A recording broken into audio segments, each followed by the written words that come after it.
लोग बैठे हैं, उनको प्रणाम है, माता बहनों को सबको चरण स्पर्श है। यही बैठे 2-3 लोग विद्वान है, बाकी सब ये माता गरी है। ज्यादा तो मैं पढ़ा लिखा नहीं हूँ, लेकिन ऐसा कहा जाता है, कहा गया है बड़े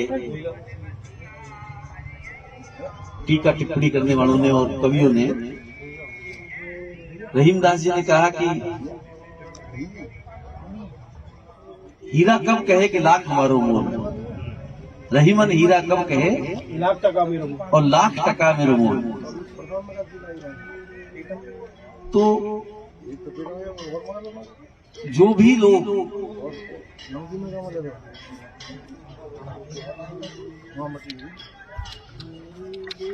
भी लोग माँ गंगा की और माँ यमुना की या ठाकुर जी की जो सेवा करते हैं,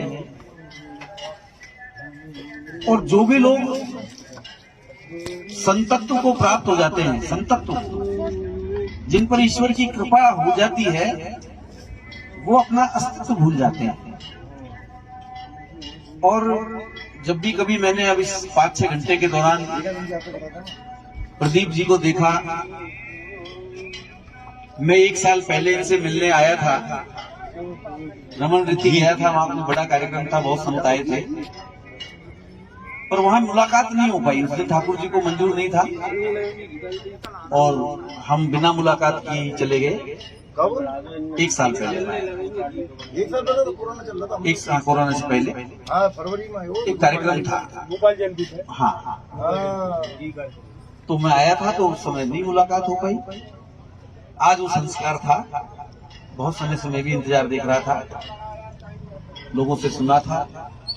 एक बहुत विदुषी साध्वी हैं जिनका पूरा देश सम्मान करता है, मैं भी करता हूँ। 11-12 साल पहले ठाकुर जी ने उनकी कथा अलवर में कराई थी, फिर ठाकुर जी ने कथा गोवर्धन में कराई थी। तो उनके साथ रहकर, उनके साथ बैठकर थोड़ा सा साधु संतों के बारे में जाना। उन्होंने मुझे ये निर्देश दिया कि भगवान कृष्ण की जन्मभूमि पर इस तरह का कोई एक संत आदमी इस तरह का काम कर रहा है। तो मैंने कहा कि मैं दीदी आज ही जाऊं। उन्होंने फोन किया कल, और मैं रात चल के अलवर आया, और आज मैं इनसे मिलने यहाँ आ गया। हमारा चैनल A1 टीवी है, और A1 टीवी सैटेलाइट चैनल है। एयरटेल पर 349 नंबर पर आता है, 1134 पर टाटा स्काई पर आता था अभी 1 महीने पहले तक। हमारा कोई उनसे टेक्निकल विवाद हो गया, तो वो अप्रैल में हमारा सेटल हो गया। अप्रैल के लास्ट वीक में 1134 पर फिर आ जाएंगे। डिश टीवी पर हम लोग 730 नंबर पे हैं, और देश के जितने भी केबल नेटवर्क हैं, डैन है और भी जितने भी, उन पे सब पर हम हैं। जयपुर में हमारा हेड ऑफिस है। 100-125 लोग वहां काम करते हैं चैनल में। कोरोना काल में हमने किसी भी व्यक्ति को हटाया नहीं, दुख जरूर पाए, क्योंकि ये समय हर, जैसा अभी कह रहे थे सर, मैं देख रहा था कि ऐसा लगता ही नहीं है कि प्रदीप बंसल ब्रजरज में और धूल फाकते हुए कितना मन जल रहा था। एक बूंद भी पानी की बह जाती है तो ऐसा लगता है कि खून बह रहा हो। पानी को लेकर के कितने चिंतित हैं, और लोग ऐसे लोगों को बावड़ा भी कहते हैं, कोई कुछ भी कह देता होगा कि यार ऐसे लोगों को क्या जरूरत पड़ गई, ये क्या काम कर रहे हैं, ऐसा क्यों कर रहे हैं। लेकिन ठाकुर जी ने इनको इस निमित्त माना। माँ गंगा ने, जैसे मोदी जी हमारे प्रधानमंत्री, उन्होंने कहा कि मुझे माँ गंगा ने बुलाया है। वो राजनेता है, मैं ज्यादा सम्मानीय है, मैं उनके बारे में उनका सम्मान करता हूँ, लेकिन मैं इस घाट पर बैठकर इस पवित्र बेला में और इस अच्छे मुहूर्त में ये कह सकता हूँ, ब्राह्मण हूँ, कि माँ यमुना ने प्रदीप जी आपको बुलाया है। आप आए हैं, लाखों करोड़ों। मैंने आते ही यहाँ पर मेरे चैनल में कंट्रोल रूम को फोन किया और बड़ी स्क्रीन चलाई। मैं प्रदीप जी को दिखा रहा था, शायद उनको अच्छा नहीं लगा हो, बड़े लोगों को नहीं लगता। जो संत लोग होते हैं वो अपनी प्रशंसा नहीं चाहते। वो कोई अखबार वाले जिद कर रहे थे फोटो छापने, तो इन्होंने कहा कि मेरी फोटो क्यों छापते हो, जो काम नहीं हो पा रहा है उसको लेकर के बात करो, कैसे वो काम हो। तो जैसा मैंने बात जहां से शुरू की थी कि ऐसे लोग संतत्व को प्राप्त हो जाते हैं, अपना अस्तित्व वो प्रभु के चरणों में समर्पित कर देते हैं। ठाकुर जी ने इनको सब कुछ दिया, इन्हें ये सब धूल फांकने की इसकी कोई आवश्यकता नहीं है। पर मैं आपसे एक बात कह सकता हूं कि असली काम ही ये है। अब तक जो आपने काम किए वो सब व्यापार धंधे काम ये सब चलते रहते हैं, लोग करते हैं, वो जीवन की बारखड़ी है। और मैं समझता हूं कि ये जो आप कर रहे हैं ठाकुर जी का जो काम, जीवों का काम लुप्त हो गए। मैं कह रहा था अरुण जी को कि कई बार खबरें मैंने छापी, मैं यूएनआई में भी रहा हूं, पीटीआई में भी रहा हूं लंबे समय तक। मैं 12 साल की उम्र से पत्रकारिता में हूं और मैं इनको बता रहा था कि मेरा दम और अहंकार नहीं है, मैं हॉकर से शुरू हुआ। और बचपन में कभी सोचता था जिस बंगले में मैं अखबार डालता था, माँ की कृपा से मैं उसमें आज रहता हूँ। तो ये सब चीजें ठाकुर जी की कृपा है। और ऐसे लोगों का सानिध्य, ये भी हमारा मिलन मेरा और प्रदीप जी का जो हुआ वो भी ईश्वरीय इच्छा से हुआ, भगवान की कृपा से हुआ। क्योंकि वो कुछ चाहते हैं, ऐसे ही लोग इनको मिलते गए और कारवां बढ़ता गया। और आज इतना बड़ा काम धरती पर कोई नहीं कर सकता।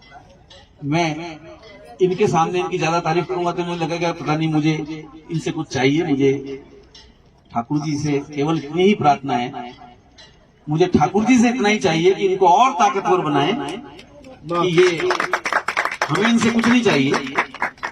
और जीवन है, संसार सागर है, नदी नाव संजोग है, कौन किस नाव में कब कौन बैठता है वो सब ठाकुर जी तय करते हैं, कौन सी नाव डूबती है कौन सी तैरती है। पर मैं इतना इस पवित्र मौके पर कह सकता हूं कि प्रदीप जी आपको पीढ़ियां याद करेंगी। मैं 6 दिसंबर 1992 को अयोध्या में था और राम कथा मंच पर ही था। बहुत सारे नजारे को देख रहा था और जो ठाकुर जी का पहली कार सेवा थी तब भी मैं देख रहा था। मैं था, छोटा था, वहां गया था। सपना था कि राम मंदिर बनेगा कि नहीं बनेगा। विषय ये नहीं है कि मंदिर की जरूरत है एक अस्पताल की, विषय ये है भारत के अस्तित्व की। विषय ये है कि हमारे समाज की, हमारे संस्कारों की कैसे रक्षा हो। विषय ये नहीं है कि माँ यमुना तो बह रही है, कोई बात नहीं, केमिकल डाल दो आप, वो भी साथ सब ले जाएंगी। आपने सुना है भाई गंगा मेली हो गई, पापियों के पाप धोते धोते। माँ ने भी सबका उद्धार किया है, लेकिन कोई ना कोई मोड़ ऐसा जीवन में जरूर आता है। हम सब सौभाग्यशाली हैं कि हमारी आंखों के सामने ठाकुर जी का मंदिर बन रहा है।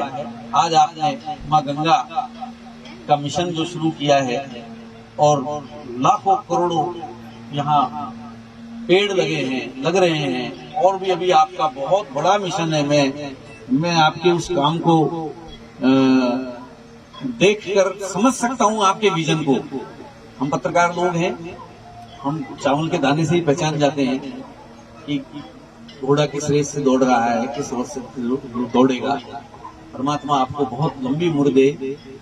और हमारी भाभी साहब को आपके साथ जैसे आज बैठी थी, मैं तो ताज्जुब कर रहा था 6 घंटे में। मतलब क्षमा करना कि ये भी नहीं कि लघु संख्या भी जाए हैं दोनों जने, पता नहीं कैसा पागलपन है ये। और माँ ने बना दिया ऐसा, और भगवान कृष्ण से सीधे जुड़े हैं। माँ की सेवा करना ये किसी किसी पुत्र के भाग्य में होता है। कई पुत्र होते हैं माँ के, कोई कर पाता है कोई नहीं कर पाता। आपको इसके लिए चुना है। आप इस मार्ग पर थक मत जाना, आप इस राह में कहीं अपने आप को अकेला मत समझना। करोड़ों लोग आपके साथ हैं, इस भावना के साथ हैं। और जब हम कोशिश करेंगे, जब हम इस तरह की कोई बात चलाएंगे, मैं बस छोटा सा उदाहरण आपको देना चाहता हूं। मैंने अरुण जी को गाड़ी में बताया कि 30 साल पहले मैं एक बहुत पुलिस के अधिकारी होते थे, मैं जिस बंगले में रहता हूँ आईपीएस थे, वो रहते थे, तो वो भिवाड़ी मेरी दोस्ती हो गई तो भिवाड़ी में लग गए। वहाँ के एसएसपी तो एक दिन उन्होंने मुझे बुलाया कि भाई जैसे आज कल मुझे दीदी ने कहा कि भाई आप जाके प्रतिनिधि से मिलो, देखो तो कितना बड़ा काम कर रहे हैं, ये मीडिया कर क्या रहा है देश का, आप मीडिया के लोग जाते क्यों नहीं हो। हम आगे ऐसे ही मुझे उन्होंने कहा कि भाई भिवाड़ी में आओ, हम आपकी स्टोरी कराते हैं। एक झोंपड़ी में एक बाबा बैठे थे, दाढ़ी थी उनके, मैं गया तो मुझे वो पार्कों में जैसे आज ये घुमा के लाए, ऐसे उन्होंने 1.5 लाख पेड़ भिवाड़ी में लगाए। तो उस समय शायद एक थे, फिर उसके बाद और लगाए। तो मैं देख रहा था वहां घूम के, और फिर मैंने उन पर, मैं उस समय यूएनआई पीटीआई में थे, सारे संसार में छपी। तो यूपीएससी ने एक सवाल पूछा, पेड़ वाले बाबा का नाम बताओ, वो मेरी खबर पे पूछा। आरपीएससी ने पूछा, देश की पासबुक पूछने लग गई, और तमाम टीवी चैनल वैनल आ गए, और खैर कोई नहीं। खास बात यह है कि मैं उनको बरसों बाद पहचान पाया।